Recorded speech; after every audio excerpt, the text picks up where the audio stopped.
بسم اللہ الرحمن الرحیم۔ صلح حسن رضی اللہ تعالیٰ عنہ کے متعلق مرزا جہلمی کی کلا بازیاں ایک کلپ پہ ہم پیش کر چکے ہیں، دوسرا کلپ آپ کے سامنے پیش خدمت ہے۔ مرزے نے اپنے پیپر 5B کے جس صفحے پر صلح حسن کی شرائط لکھی ہیں اسی صفحے کے ہیڈر پر، بلکہ اس پیپر کے ہر صفحے کے ہیڈر پر یہ بات لکھی ہے کہ بے سند روایات فتنہ ہیں، جیسا کہ ہم تضاد نمبر 48 میں اس کی تفصیل پیش کر چکے ہیں۔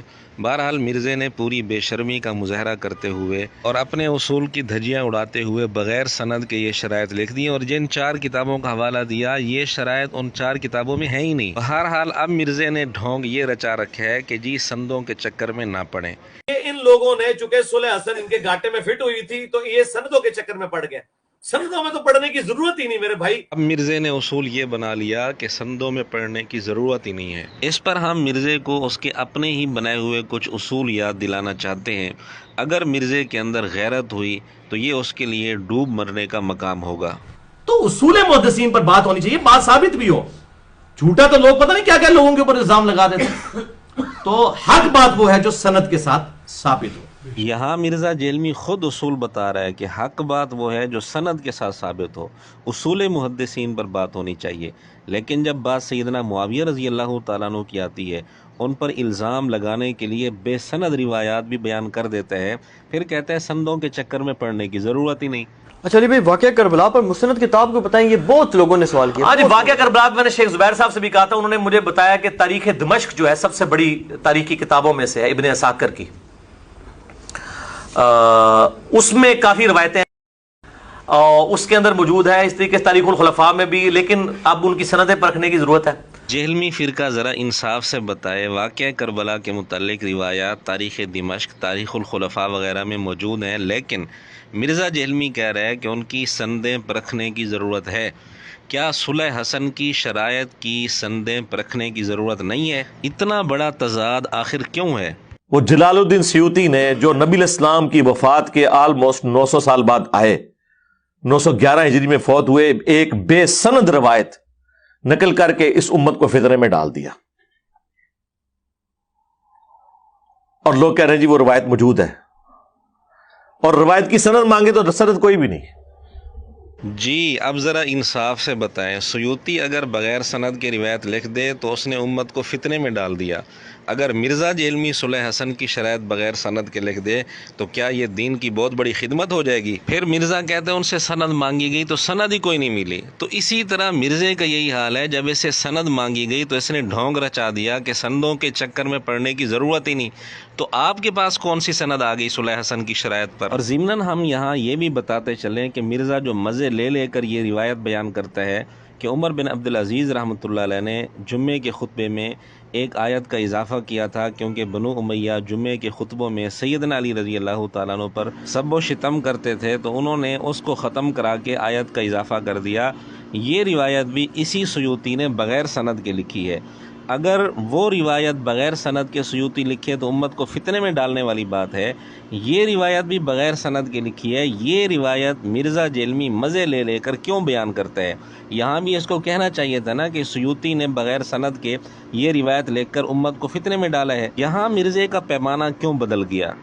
بخاری جو ہم کہتے ہیں نا، بخاری اور مسلم دونوں صحیحین ہیں، اس سے مراد ہے اس میں جو نبی علیہ السلام کے ریفرنس تک جتنی حدیثیں سند سے ہیں وہ صحیحین ہیں، وہ صحیح روایتیں ہیں۔ باقی جو چیپٹرز کی ہیڈنگ میں بعض اوقات بے سند اقوال ہیں، وہ صحیح بھی ہو سکتے ہیں، غلط بھی ہو سکتے ہیں۔ عجیب بات ہے کہ ایک طرف تو یہ اصول کہ بخاری میں بغیر سند کے جو اقوال ہیں وہ بھی غلط ہو سکتے ہیں، اور جب صلح حسن کی شرائط پر سند کا مطالبہ کیا گیا تو کہتے ہیں سندوں کے چکر میں پڑنے کی ضرورت ہی نہیں ہے۔ اس بے وقوف سے کوئی پوچھے جب بخاری میں بغیر سند کے اقوال غلط ہو سکتے ہیں تو تاریخ کی کتابوں میں بغیر سند کے اقوال غلط کیوں نہیں ہو سکتے؟ جب بخاری کے بے سند اقوال پر سند پرکھنے کی ضرورت ہے، تاریخ کی کتابوں میں بے سند اقوال پر سند پرکھنے کی کیوں ضرورت نہیں ہے؟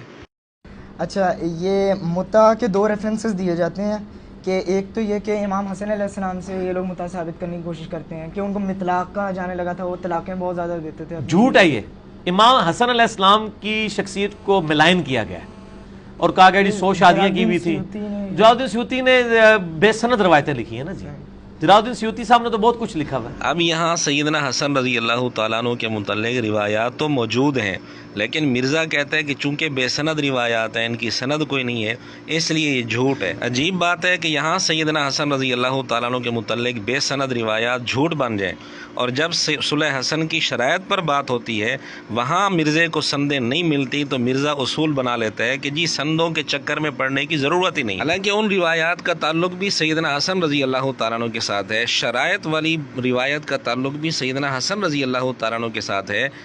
وہ بے سند ہے تو جھوٹ بن گئی، یہ بے سند ہے تو دین کی بہت بڑی خدمت بن گئی. مرزا جیلمی یقیناً ایک مذہبی گرگٹ ہے، گرگٹ کی طرح یہ رنگ بدلتا رہتا ہے، اصول پیمانے بدلتا رہتا ہے. اس کا کوئی ایک اصول نہیں ہے، جس بات سے اس کی خواہش پوری ہو رہی ہوتی ہے اسی کو ہی یہ اصول بنا لیتا ہے. اسی طرح سیدنا حسین رضی اللہ تعالیٰ عنہ نے میدان کربلا میں 3 چیزوں کی پیشکش کی تھی، تو یہ روایت موجود ہے 3 شرائط والی، لیکن مرزا اس کو جعلی مانتا ہے. اور اس کی بنیاد یہ ہے کہ اس کا جو راوی ہے، نقل کرنے والا ہلال بن یساف، وہ اس واقعہ کے اندر موجود نہیں تھا. ہلال بن یساف تک اس کی سند بالکل صحیح ہے تاریخ طبری وغیرہ میں، لیکن اس کے باوجود مرزا اس کو صحیح ماننے کے لیے تیار نہیں ہے، کیونکہ یہ راوی اس واقعہ کے اندر موجود نہیں تھا. اگرچہ اس زمانے میں بھی موجود تھا، کوفہ شہر میں بھی موجود تھا، یہ ساری چیزیں ثابت ہیں، لیکن چونکہ میدان کربلا میں اس کا موجود ہونا ثابت نہیں، اس لیے مرزا کہتا ہے کہ یہ جعلی ہیں، میں اس کو نہیں مانتا. تو یہ سب فراڈ ہے. بلازری والی آندہ کبھی بیان بھی نہ کرنا یہ 3 شرائط والی، اس کتاب سے ہی جان چھڑا لو تو زیادہ بہتر ہے. ٹھیک ہے، تو یہ کتاب فراڈ ہے. اس کے علاوہ تاریخ دمشق میں بھی باقی جگہوں میں موجود ہے. شیخ زبیر صاحب نے اپنی کتاب جو فضائل صحابہ میں نا یہ روایت لکھ کے نا انہوں نے لکھا کہ حلال بن یساف تک اس کی سند صحیح ہے. حلال بن یساف کا واقعہ کربلا میں ہونا ثابت نہیں ہے، اس زمانے کا آدمی ضرور ہے. بلازری کی کتاب کو چھوڑیں، دوسری کتابوں میں جیسے مرزا خود بھی کہہ رہا ہے، مثلا تاریخ طبری کے اندر بھی یہ روایت موجود ہے، تو دوسری کتابوں میں بھی یہ روایت موجود ہے، صحیح سند ہے، ہلال بن یساف تک اس کی سند صحیح ہے. لیکن مرزا کہتا ہے کہ نہیں، یہ روایت درست نہیں.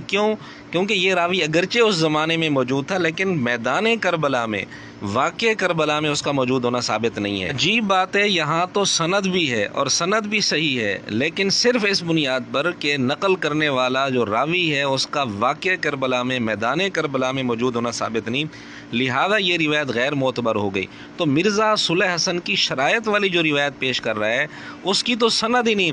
وہاں مرزا نے ڈھونگ یہ رچا دیا کہ جی یہاں سندوں کے چکر میں پڑنے کی ضرورت ہی نہیں. میرے خیال میں اس حقیقت کو سمجھنے کے لیے اتنے نمونے کافی ہیں، ضرورت پڑی تو ہم اور بھی کئی سارے نمونے پیش کر سکتے ہیں، لیکن ان چند نمونوں سے ہی آپ کے سامنے یہ بات روز روشن کی طرح واضح ہو گئی ہوگی کہ مرزا اپنے مفاد اور مطلب کی خاطر کس طرح اپنے اصول اور پیمانے بدلتا رہتا ہے.